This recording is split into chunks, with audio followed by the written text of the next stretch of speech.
اللہ رب العزت کا لاکھ لاکھ شکر اور اس کا کرم ہے، اس رب کریم نے رمضان المبارک کا یہ برکتوں اور رحمتوں والا مہینہ ہمیں نصیب فرمایا۔ اس ماہ مبارک میں جہاں بے شمار عنوانات نبی کریم صلی اللہ علیہ وسلم کی سیرت کے حوالے سے، وہاں ایک عظیم الشان واقعہ کہ جس کے بعد اللہ رب العزت نے اسلام کو عظمتوں سے قوتوں سے نوازا، جسے ہم اسلام کی پہلی جنگ، پہلا غزوہ بدر کہتے ہیں کہ یہ غزوہ بدر اسلام کی پہلی جنگ ہے جو مسلمانوں نے کفار کے ساتھ لڑی، اور اس کا پس منظر تو جو احادیث مبارکہ میں اور سیرت رسول صلی اللہ علیہ وسلم میں بیان کیا گیا ہے کہ سیدنا ابو سفیان کے جو اس وقت ایمان نہیں لائے تھے، کفار مکہ کا تجارتی قافلہ لے کر وہ تجارت کے لیے شام گئے تھے، اور جب وہ شام سے واپس آ رہے تھے تو رسول اللہ صلی اللہ علیہ وسلم نے حضرات صحابہ کرام کے ساتھ مشورہ کیا کیوں نہ اس تجارتی قافلے کو روکا جائے کہ جس سے کفار کی معیشت کمزور ہو، اور جب معیشتیں کمزور ہوتی ہیں تو وہ قوتیں بھی کمزور ہو جاتی ہیں۔ آج ہم اپنا حال دیکھیں کہ آج پاکستان کا جو حال بنا ہے یا بنا دیا گیا ہے، تو اس کی بنیادی وجہ یہی ہے کہ ہماری معیشت کو کمزور کرتی ہے کہ آج معاشی طور پر پاکستان اور اہل پاکستان اقوام عالم میں جو کمزور ترین قوت اس وقت بن چکا ہے، تو اس کی وجہ یہی ہے کہ آج ہماری معیشت کو کمزور کرتی ہے۔ تو نبی کریم صلی اللہ علیہ وسلم نے بھی اس وقت کفار کی معیشت کو کمزور کرنے کے لیے اس تجارتی قافلے کو روکنا چاہا، اور حضرات صحابہ کرام رضوان اللہ تعالی علیہم اجمعین کی جماعت کو لے کر 313 صحابہ کرام رسول اللہ صلی اللہ علیہ وسلم کی معیت میں نکلے کہ ہم نے اس تجارتی قافلے کو روکنا ہے۔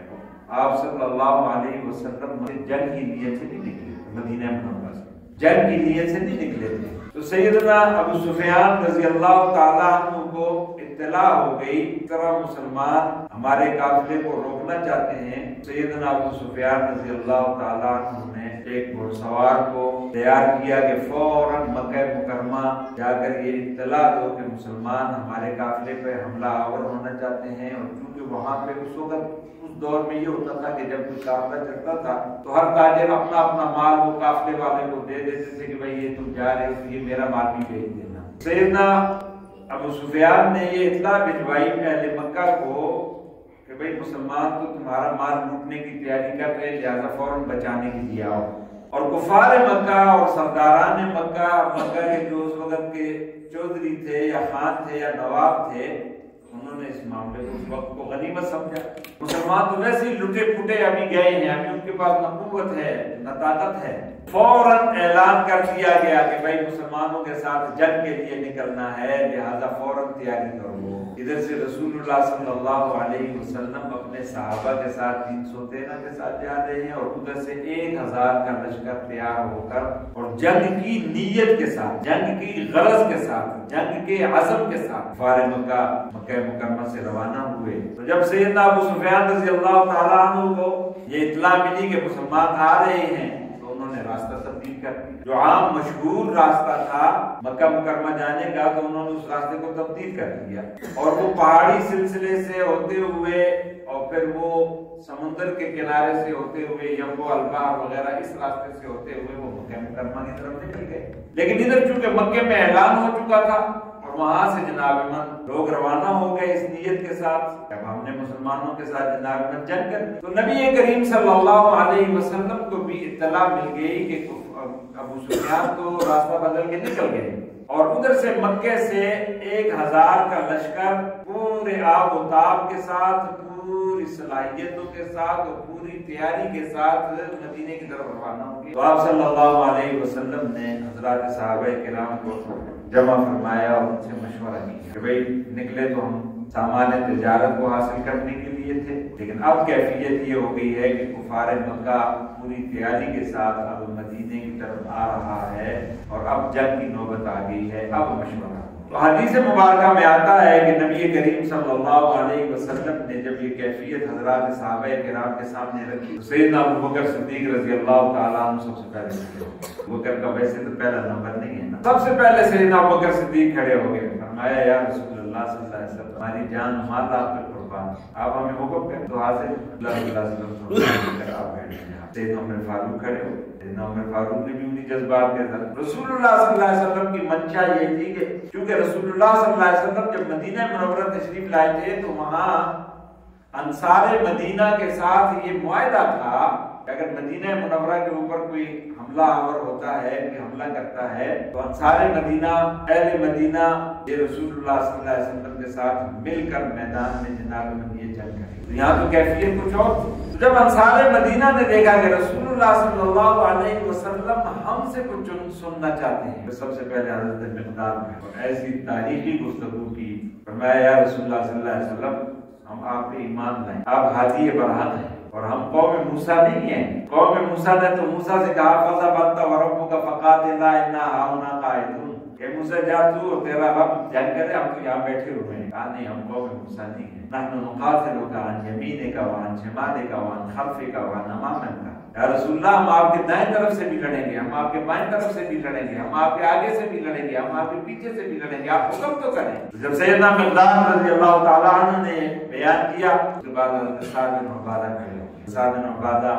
سارے صحابہ کے سردار بھی تھے۔ حضرت سعد بن عبادہ نے بھی فرمایا یا رسول اللہ صلی اللہ علیہ وسلم ہم آپ پہ ایمان لائے ہیں، آپ ہمیں حکم کریں، اگر آپ حکم کریں تو ہم سمندروں میں بھی اپنے گھوڑے ڈال دیں، ہم سمندر میں بھی اپنے گھوڑے ڈال دیں۔ جب نبی کریم صلی اللہ علیہ وسلم نے حضرات صحابہ انصار و مہاجرین کی یہ جذبات سنے تو کافر اختیار ہو، اور پھر آپ صلی اللہ علیہ وسلم روانہ ہوئے اور مقام بدر پہ کفار کا لشکر پہلے پہنچ گیا۔ اور جو خوش قسمت حضرات بدر گئے ہیں آج بھی مقام بدر پہ جائیں تو وہاں جاتے ہی انسان کی کیفیت تبدیل ہو جاتی ہے، ایک عجیب سا احساس اور ایک عجیب سی خوشی۔ تو کفار مکہ چونکہ پہلے بدر پہنچے تو انہوں نے بدر کی جو پکی زمین تھی وہاں اپنے خیمے ڈال دیے، پڑاؤ ڈال دیے، اور حضرات صحابہ کرام رضوان اللہ تعالیٰ علیہ اجمعین کے حصے میں وہ ریتیلی زمین آ گئی۔ تو حضرت مقداد نے رسول اللہ صلی اللہ علیہ وسلم کو مشورہ دیا گیا، رسول اللہ صلی اللہ علیہ وسلم چنا آپ کے لیے ایک چبوترا بنا دیا جائے جس پہ آپ بیٹھ کر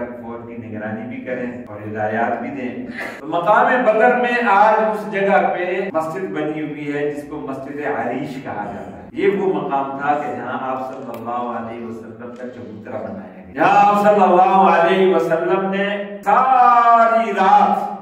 اور اتفاق سے دیکھیں یہ جو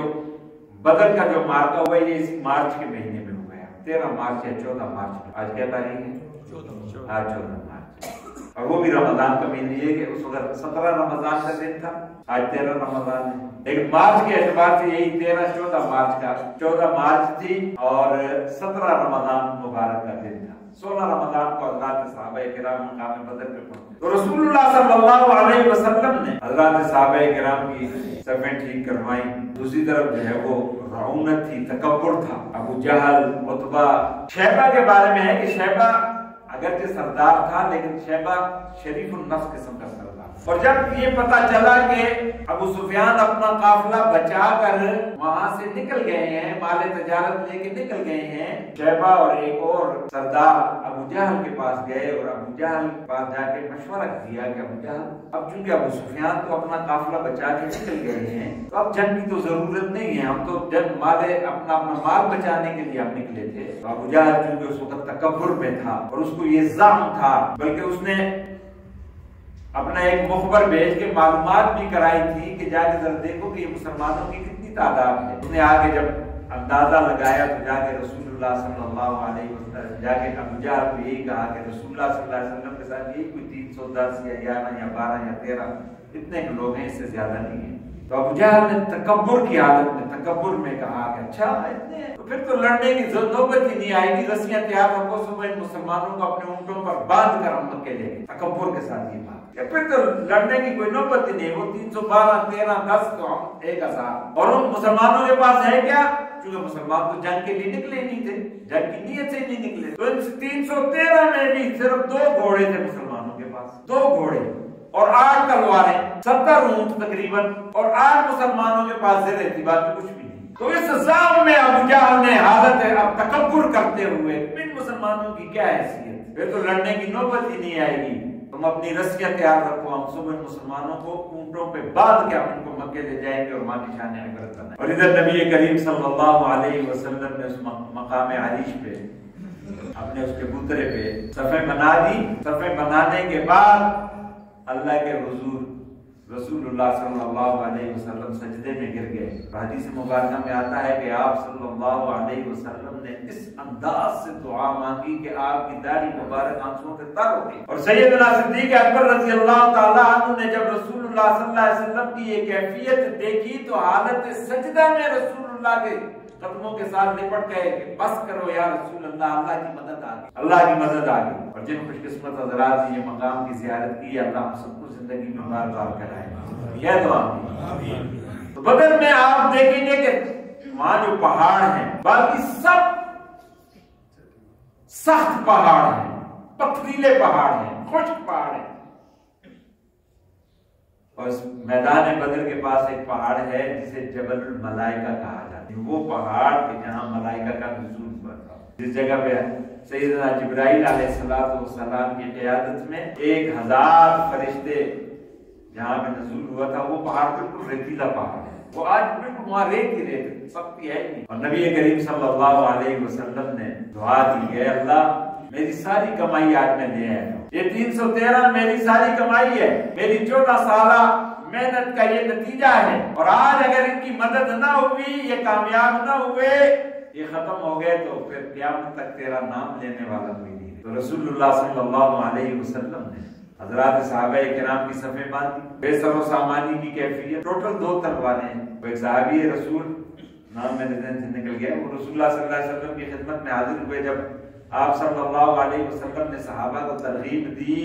کہ تم کس جنت کی طرف جا رہے ہو، کہ وہ جنت کہ اللہ نے زمین و آسمان سے بڑھ کر وہ جنت بنائی ہے، تو صحابی رسول آئے رسول اللہ صلی اللہ علیہ وسلم کی خدمت میں، یا رسول اللہ مجھے تلوار دیں، میرا دل للچا رہا ہے، میں جاؤں اور جا کے کفار کی گردنوں کو ماروں۔ تو رسول اللہ صلی اللہ علیہ وسلم نے ایک ٹہنی کھجور کی توڑ کے دے دی کہ یہ لو جاؤ اس کے ساتھ جناب میں کفار۔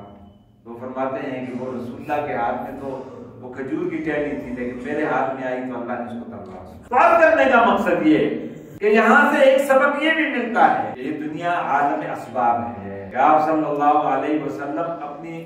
ساری کمائی لا کے بدر میں صفیں بنوا دی، صفیں بنوا کے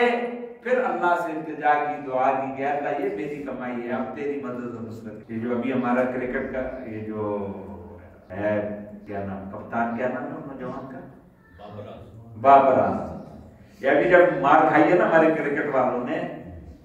ہارے ہیں نا، تو بابر اعظم کا میں نے تو نہیں پڑھا، مجھے ایک ساتھی بتا رہا تھا کہ اس نے ایک ٹویٹ کیا، اس بابر اعظم نے ایک ٹویٹ کیا، اور وہ ٹویٹ کیا کیا، اس نے کہا کہ ہم تو ہارے لیکن اے پاکستان کے 25 کروڑ کے مسلمانوں، تم بھی دیکھو کہ تم میں سے کسی ایک کی بھی دعا قبول نہیں، کہ 25 کروڑ دعائیں کرتا رہا کہ اللہ پاکستان کو جتا، پاکستان کو جتا، 25 کروڑ کی کسی کی بھی دعا قبول نہیں ہوئی۔ تو یہ بھی ہمارے لیے سوچ کا مقام ہے کہ آج ہم